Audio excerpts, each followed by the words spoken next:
On repart avec les questions énergétiques. J'ai deux choses. Meka, on va parler ensemble du plan géothermie. D'abord, moi, je ne sais pas comment vous présenter le truc parce que c'est des idées personnelles. Donc non, je trouve qu'il y a... Donc là, c'est la foi du converti maintenant sur le nucléaire. Et je l'ai déjà dit ici, je suis un peu perturbé par le fait qu'il n'y ait aucune remise en cause au cœur d'EDF. Aucune. J'ai vu les 3-4 patrons récents d'EDF débarquer devant le Sénat. C'est pas eux. Non, c'est les politiques. C'est les choix des politiques. Eux, ils y sont pour rien. Ils ont fait ce qu'il fallait pour essayer de défendre l'entreprise. C'est la reine. C'est l'EPR qui était inconstructible. Mais Proglio nous dit, ah ben, il y avait que ça. J'ai été obligé de le faire, il y avait que ça. Enfin, voilà. Et du côté de l'État, enfin, du président de la République, qui, maintenant, là, voilà, veut prolonger la durée de vie des centrales, etc. Très bien. Pardon de la brutalité du truc, mais il nous ment sur Fessenheim et il continue à nous mentir sur Fessenheim. Donc est-ce qu'on peut avancer comme ça, enfin, sur la crédibilité de la parole publique, sans à un moment dire « Ok, on s'est planté », je soumets ça à votre sagacité, Nicolas, ça t'inspire, t'es pas obligé. Hein. Ouais, non, si. Alors moi j'ai une parole un peu contrainte parce que EDF est un de mes clients, donc je vais essayer de pas trop parler d'EDF. Parle du gouvernement alors. Dire du mal de mes clients. Parle du gouvernement. Je vais pas dire du mal. Oui, mais en fait, c'est un peu comme sur les retraites. On a une sorte de virage à 90 degrés ou 180 degrés quand même. À 180. Voilà. Politique, rapide. Une conversion d'Emmanuel Macron, un peu comme sur la retraite. J'avais un grand système de changement total du système. Changer les paramètres, c'est nul, c'est vraiment débile. Ça. Et puis, quand même, en quelques mois, je change totalement. Et c'est un peu pareil sur le nucléaire. Oui, 50%, on va faire pareil. Et puis bon, oui. Et puis non, finalement, il faut accélérer sur le nucléaire à bloc, etc. Qui brise les équilibres institutionnels, qui ne respecte pas aussi les procédures. On a une programmation pluriannuelle de l'énergie.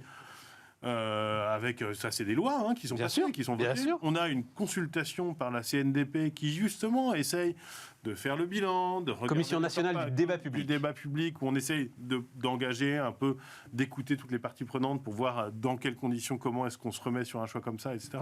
Donc il y a une tentative de faire un mouvement très rapide sur un sujet qui est extrêmement profond, clivant, complexe, etc. Qui fait que le virage très rapide, il est difficile.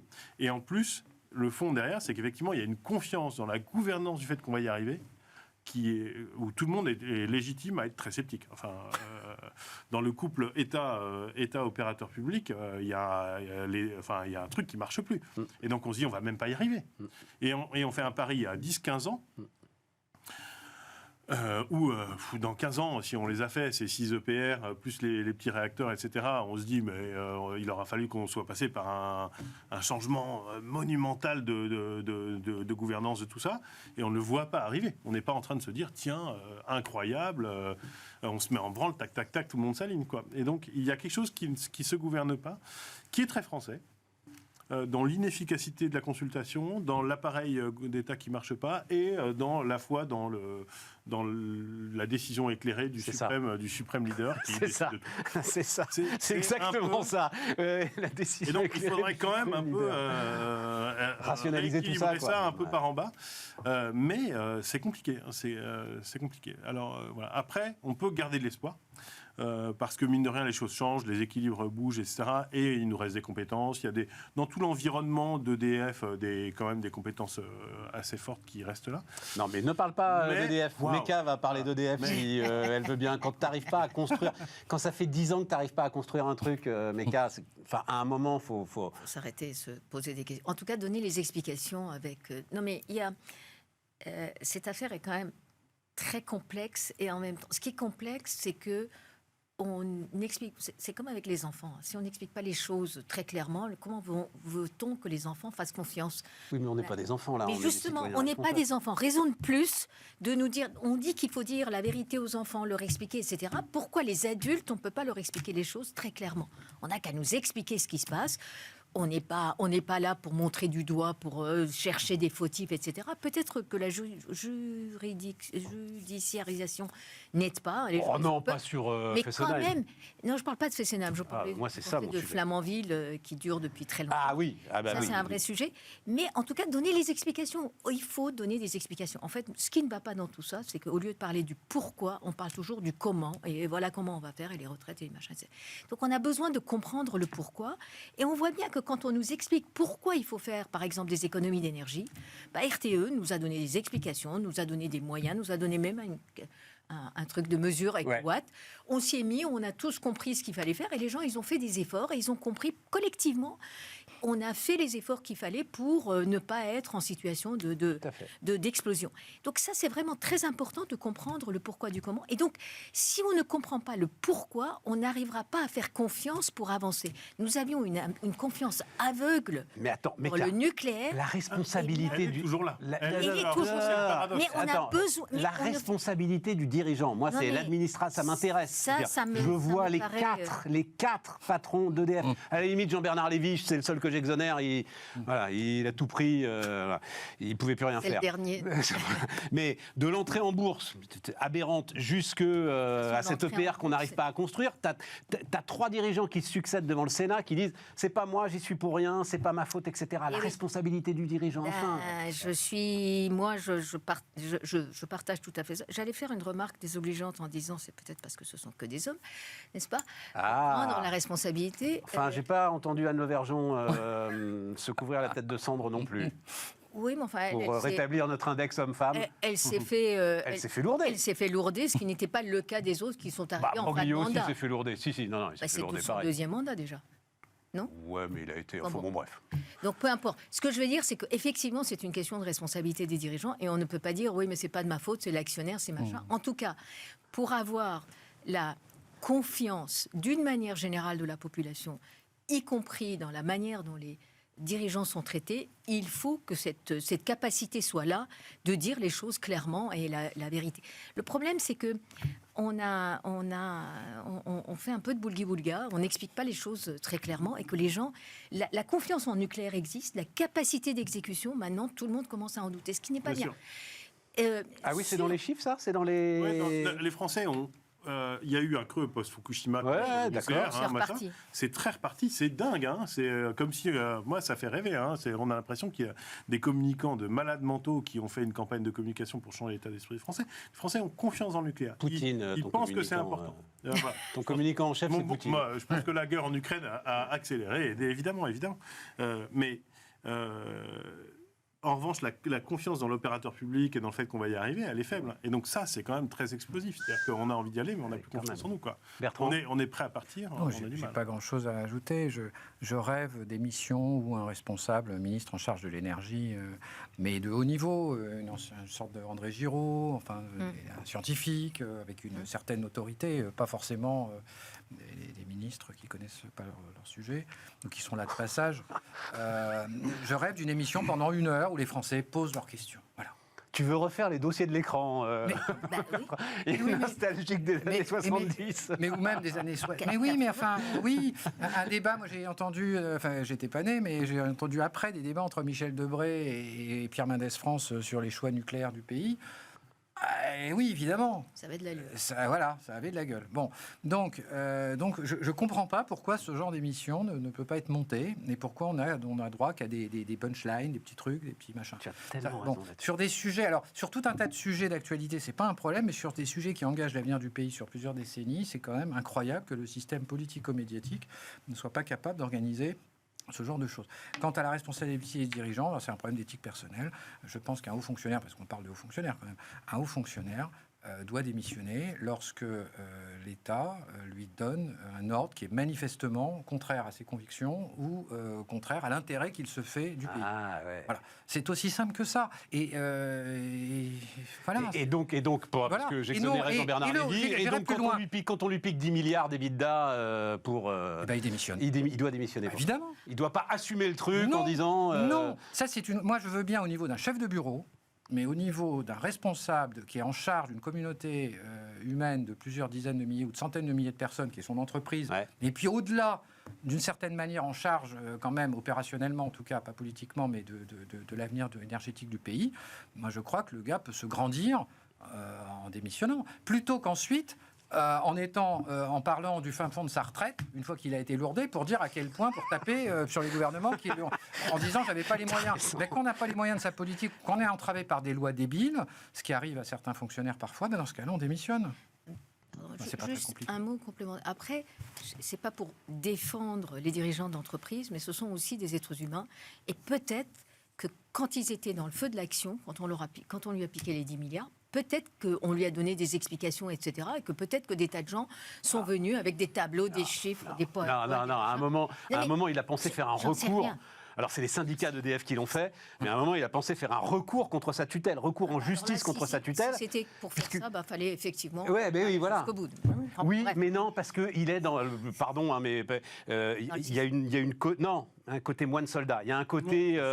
je peux pas... Justement, c'est tellement compliqué que je peux pas les laisser. Je suis le capitaine, je peux pas quitter le navire, etc. Après, la question qui peut se poser... Le moine-soldat, je vois très bien ce que c'est qu'un moine-soldat dans la fonction publique. Il est au service de l'intérêt général. Il n'est pas au service d'un gouvernement qui ne fait que passer. Mais c'est au nom de l'intérêt général qu'il veut rester là pour essayer de maintenir ce qui peut encore être maintenu.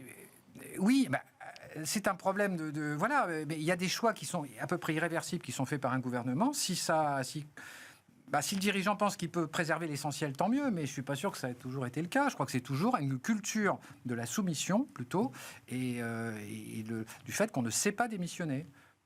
Voilà. Mais je suis d'accord, on a perdu ce rapport de force. Moi, j'ai bien connu Christian Blanc, pas mal accompagné dans sa patron d'Air France et de la RATP. Lui, il savait démissionner. Lui, il savait démissionner. Bah oui. Il fallait. Peut-être un peu J'ai été au service de l'État. Mais on a perdu Attends, Bertrand, vas-y. Ce rapport de force-là, de caractère, de dirigeants qui savent aussi tenir ce rapport de force. Et alors après, moi, je suis pas. Bon, j'ai eu des responsabilités dans l'État, mais je suis pas dans le secret des antichambres de ce qui s'est passé ces 20 dernières années dans le domaine énergétique, mais j'ai connu, il y a des hauts fonctionnaires qui sont capables, dans le bureau du ministre, devant le directeur de cabinet, de dire si vous faites ce choix-là, ce sera sans moi. Ça fait réfléchir un ministre quand même, après tout. Ouais. Voilà. Des militaires ont su le faire. Voilà. Et donc ça peut être pour la SNCF, ça peut être pour l'EDF, ça peut être pour des militaires. Effectivement, dire moi non, on me supprime mes Charles Leclerc, je ne sais pas faire, il faudra demander à quelqu'un d'autre. Bon. Et je trouve que c'est très honorable. Après, il y a aussi le fait d'avoir fait rentrer en bourse EDF.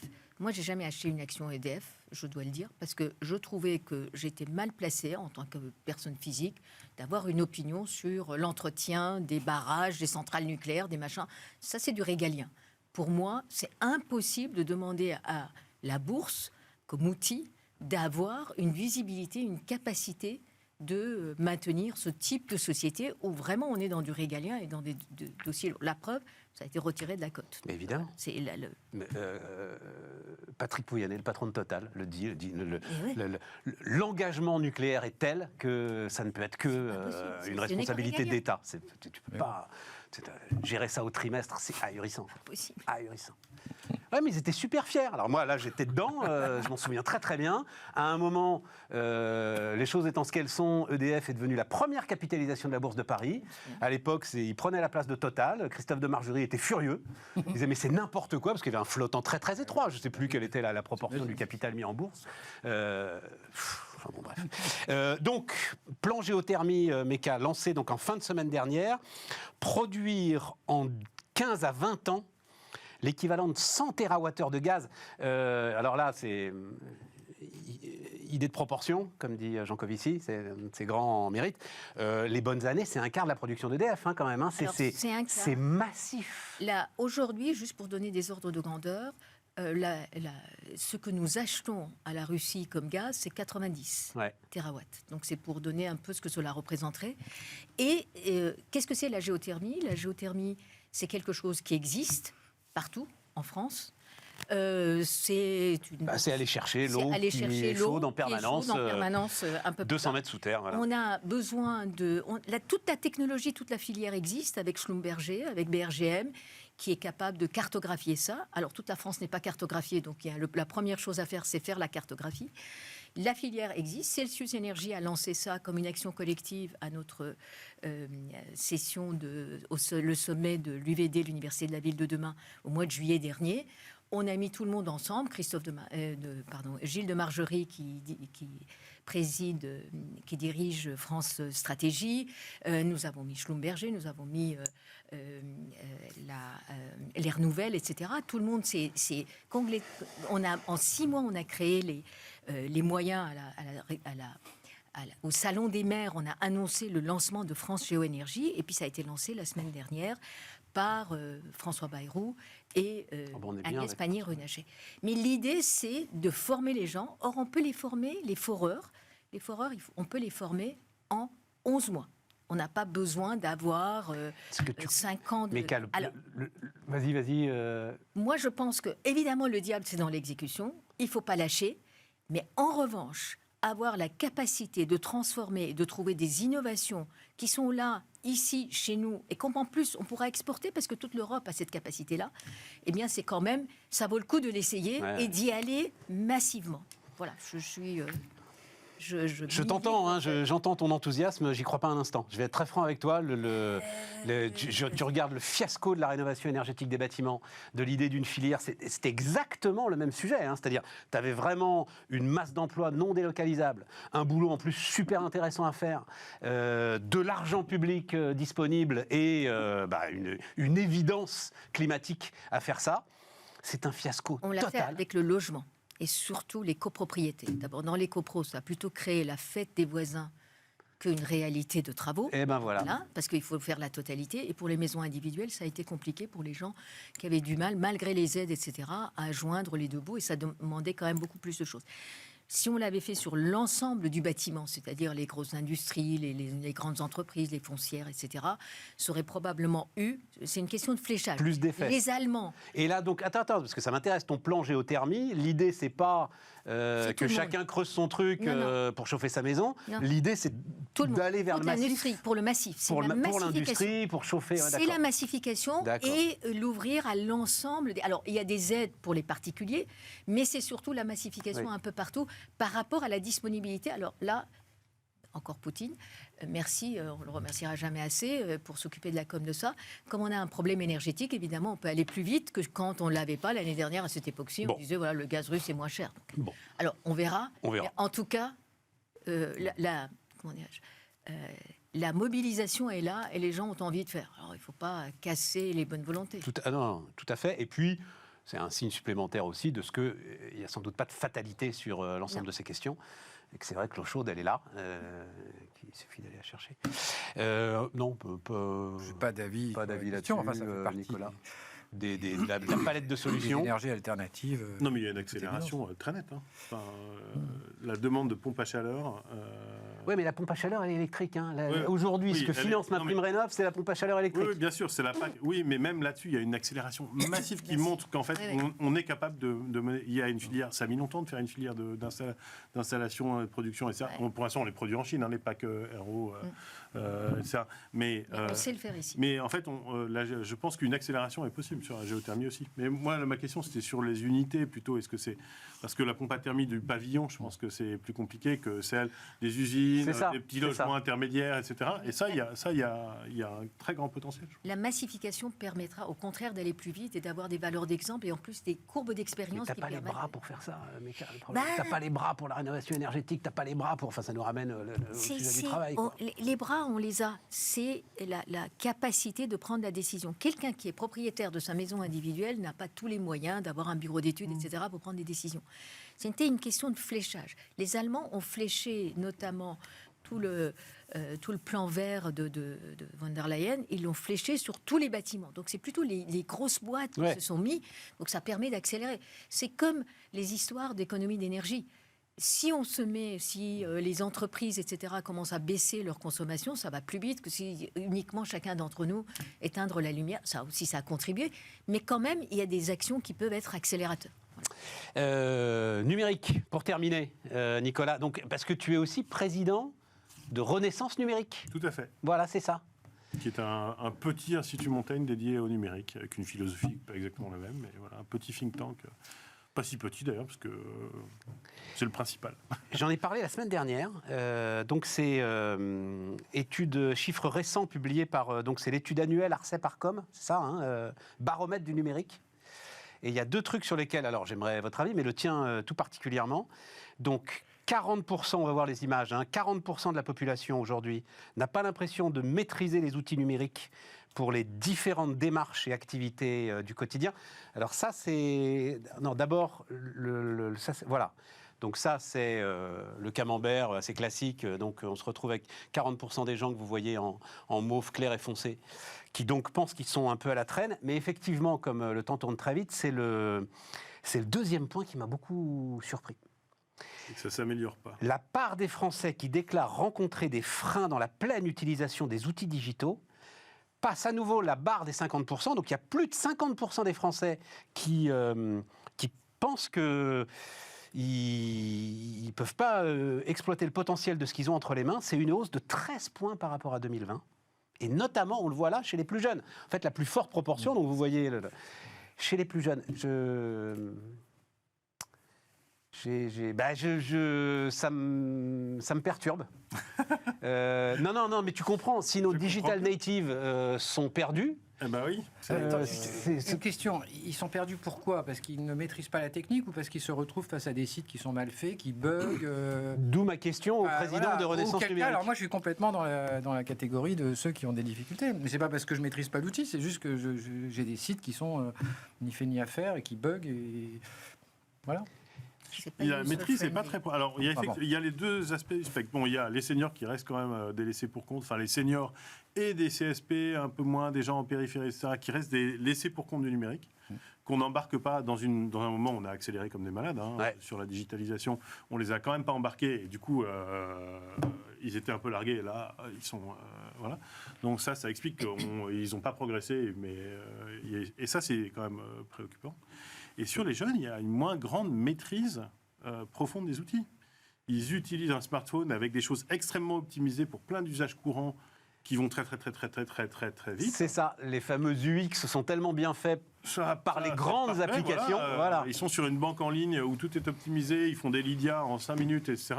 Quand on va sur quelque chose d'un tout petit peu plus compliqué, ils n'ont pas les couches profondes de maîtrise du numérique. Ils n'ont pas expérimenté comme des vieux, un petit peu comme nous, les différentes étapes qui les ont emmenés vers une couche. Voilà, donc ils ne peuvent pas redescendre voilà. Et mettez-les face à des administrations complexes, des systèmes administratifs un peu lourdingues, etc. C'est la catastrophe, quoi. Il n'y a plus de repères, ils ne savent pas tellement chercher, ils ne sont pas très autonomes. Donc on a raté. Or, en grandissant, c'est ça qu'ils rencontrent de plus en plus.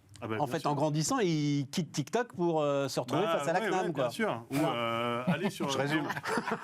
Voilà. Je vous mets au défi de différencier. Alors, pendant ce temps, les services publics ont progressé quand même, avec une accélération massive. Mais il y a quand même des endroits où c'est pas ça, quoi. Après, l'entaille, les traitements automatisés des amendes. Des infractions du code de la route. Ça marche tout seul, ça. Ça marche tout seul. Regardez un email en taille et un email de phishing. Il faut faire la différence. Waouh, le jeu des 7 pas évident. Sur le phishing, tu veux dire. Ça ressemble à rien. Le logo est tout poucrave. On a l'impression que c'est une tentative d'extorsion. Non, mais en même temps... Oui, en même temps. Quand on réfléchit bien. Bonne image. Voilà. Et donc, oui, on progresse, mais on a du mal à accompagner. Et je pense qu'on a raté. Je pense générationnellement, nous, dans beaucoup des études qu'on fait sur le numérique, il y a un peu une sorte de gap, d'une sorte de génération Covid, un peu, là, comme ça, en 3-4 ans. Il y a une sorte de point de bascule qui est un peu aussi le moment de l'accélération, où il y a un sentiment d'aliénation profond de cette génération face au numérique. Ils baignent dedans, mais ils n'en sont pas du tout maîtres. Ils ont une perte de contrôle. Mais vraiment, elle est perceptible, elle est rendue. Je doom scroll trop, je suis angoissé, je passe. Ça veut dire quoi, je doom scroll? Je tourne comme un con. Sur TikTok, sur Instagram, voilà, le doom scrolling. D'accord. C'est la maladie nouvelle, quoi. J'ai passé 2 heures sur Instagram et TikTok. Et j'ai rien appris, j'ai rien retenu, rien. Et j'utilise pas ces outils de manière, et qui n'est pas que chez les jeunes, qui est chez beaucoup de monde. On a un moment d'accélération où à la fois le numérique est plus partout dans nos vies. Il s'est vachement optimisé. dans nos services quand même, ils progressent vachement, mais on ne le maîtrise plus. Et donc il y a quelque chose à régler. Nous, dans la présidentielle, avec une vingtaine d'ONG, on avait fait un peu une alerte qui s'appelait Numérique avec tous, en disant il faut qu'on réonboard toute cette société pour la rendre maître du numérique. Il faut remettre ça sur le devant de la scène. J'avoue que notre écho chez les pouvoirs publics et chez les tenants de la Startup Nation et de la marche forcée vers le numérique avait été poli, parce que c'était oui, il faut, mais bon, on avance, quoi. Et puis en fait, on va régler ça par en haut. On va faire des beaux services publics bien designés, super. Et puis les gens suivront. Mais en fait, ils ont du mal à suivre. C'est très compliqué de naviguer dans une société qui s'est numérisée, qui ne s'est pas simplifiée, ou qu'en apparence, quoi. Donc ce sentiment est quand même compliqué. Ah, bah, c'est intéressant. C'est paradoxal. Et c'est vrai que là, il y a le portail unique. Alors, j'ai pas été voir, je dois dire. J'ai juste entendu. Donc, on a créé un portail unique, unifiant tous les services pour les entrepreneurs. Ce qui partait d'un bon sentiment et ce qui visiblement est une catastrophe. C'est-à-dire qu'en plus, les pouvoirs publics ont sans doute pas, comment le dire gentiment, les couteaux les plus aiguisés du tiroir pour mettre en place leur propre fonctionnalité, Nicolas. Tu vois, quand je vois la concurrence terrible qu'il y a sur ces sujets-là. Et moi, je trouve que d'autant plus que moi, j'en ai pas été tellement participant ces 5-6 dernières années, mais le chemin qui a été fait dans le public, pour l'innovation, pour le design de politique publique, pour vraiment fabriquer une interface beaucoup plus tournée vers le citoyen, est exceptionnel. D'accord. Mais on a atteint une phase de plateau. On a fait 70% d'un chemin comme ça, avec énormément d'initiatives qui ont fait des choses très bien. Mais on a atteint une phase de plateau, puis là, maintenant, on arrive dans le dur et dans des trucs qui vont être compliqués à changer. On ne peut pas juste changer l'interface client, quoi. Il faut rentrer dans les systèmes, il faut les transformer. Il ne faut pas juste faire des portails unifiés et des belles expériences clients. Et là, ça va être dur. Ça va être dur et compliqué. Et il va falloir beaucoup d'énergie. Et on a un drive numérique de l'État, un drive, une guidance, un leadership. Moi, je mets que des mots anglais, c'est vrai. Enfin bref, qui est un peu pris au dépourvu à un moment un peu critique où on n'a plus une impulsion un peu forte. Il ne s'agit plus de tout transformer. Or, ça devient hyper clé. Et je pense que les différentes directions de l'État qui ont besoin de faire ça, la DITP, la DINUM, tous les endroits, etc., où il y a un petit peu de l'impulsion tournée vers l'utilisateur, ont besoin de vachement de soutien dans cette période-là. Bien. Non, mais moi, je voulais juste rebondir sur le fait que les pouvoirs publics ont fait énormément d'efforts. J'en veux pour preuve un de mes sites préférés qui est impôt.gouv.fr. Bah oui, mais celui-là est toujours cité en exemple. Il est remarquable, on est d'accord. Il est remarquable. Et donc, c'est le problème, c'est effectivement, c'est des sites qui sont mis probablement en ligne, un peu trop hâtivement, pas assez d'essais, on ne s'est pas mis à la place de l'utilisateur en fait. Donc, et puis ça se plante. SNCF Connect a été, ça va beaucoup mieux, mais on a quand même ramé les premiers temps. Et surtout, ça bug et ça se plante. Et là, c'est un sentiment. Qui je peux appeler? On peut appeler personne. L'espèce de chat, alors là, il parle une langue que personne ne comprend. Et je ne sais même pas, il parle même pas. Donc c'est ça le sujet. Donc, franchement, impôt.gouv.fr, ça a été c'est l'exemple à citer. Quand il s'agit d'aller chercher le pognon. C'est drôle qu'en France, le meilleur site. Et de loin, et je crois que c'est mieux. Regardez servicepublic.gouv.fr, c'est très accompagnant. Non, mais je note ce que ça amène, mais c'est pas fini. Enfin voilà, mais je note ce que tu dis sur la jeune génération. Et il faut surtout pas que. Il y a en plus, je pense, une responsabilité des parents, c'est-à-dire que on se dit aussi, oh là là, de toute façon, ils sont peinards, ils maîtrisent machin. En fait, ils ne maîtrisent rien. Pas du tout. Et, exactement. Merci, madame. Merci, messieurs. Et on se retrouve demain donc, pour continuer l'ensemble de ces passionnants débats.